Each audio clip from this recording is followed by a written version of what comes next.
During our road trip, my sister said, "Thanks for covering my plane ticket." I said, "What plane ticket?"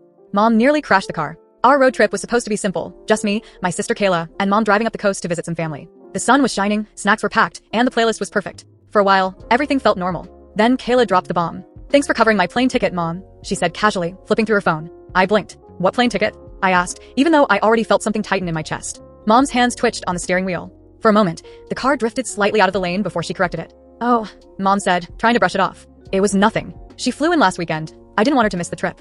I stared. Last weekend, when Kayla flew in, that was the same weekend I had asked to fly out to see my real dad. The same weekend Mom said, "We just can't afford it right now."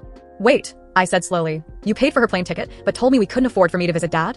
The car went silent. "I didn't think it was the right time for you to see him," Mom said carefully. "You know how he is." I clenched my fists. What Mom didn't know was that I had still been in contact with my real father. We texted, sometimes called when I was at school. He wasn't perfect, far from it, but he had changed. He had a job, a place of his own, and he wanted to see me. He never stopped. Mom always made him out to be the villain. I'm sure he had his flaws, but so did she. And now this? Covering Kayla's plane ticket like it was no big deal, while keeping me from seeing my father. That was the last straw. I didn't say anything for the rest of the trip, but I was already making plans. A week later, we were all staying at my aunt's place. It was awkward. Kayla kept avoiding me. Mom was overcompensating, pretending everything was fine. But then Sunday came. We were getting ready to go to a local diner when a car pulled into the driveway. A man stepped out. Tall, clean-shaven, wearing jeans and a button-up, holding a duffel bag. Mom froze at the front door. Kayla looked confused. I smiled. "Dad," I said. He walked right up to the porch, eyes locked on mine. "Hey, kiddo."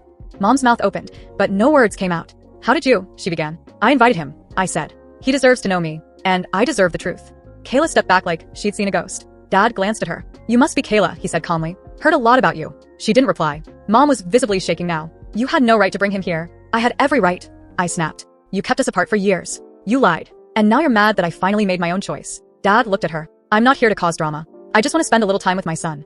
For once, Mom didn't have a response. I spent the day with him. We grabbed food. He told me stories Mom had never shared. Some of them explained things. Others made me angry. But most of all, I finally got his side. When I came back, Mom was waiting. "I don't trust him," she said. "I know," I replied. "But I need to find out for myself." She looked at me, eyes softening. "You're really growing up. Maybe if you treated me like I was, I wouldn't have had to go behind your back." That hit her hard. But it was the truth. In the days that followed, there was tension. Kayla apologized, sort of. She hadn't meant to expose Mom's secret, but she also hadn't thought about what it would mean for me. But I wasn't mad at her anymore. She just said what no one else was willing to. Sometimes it takes one small moment, one careless sentence, to unravel everything. And sometimes that's exactly what needs to happen. Because family secrets don't stay buried forever. And eventually, the truth always shows up.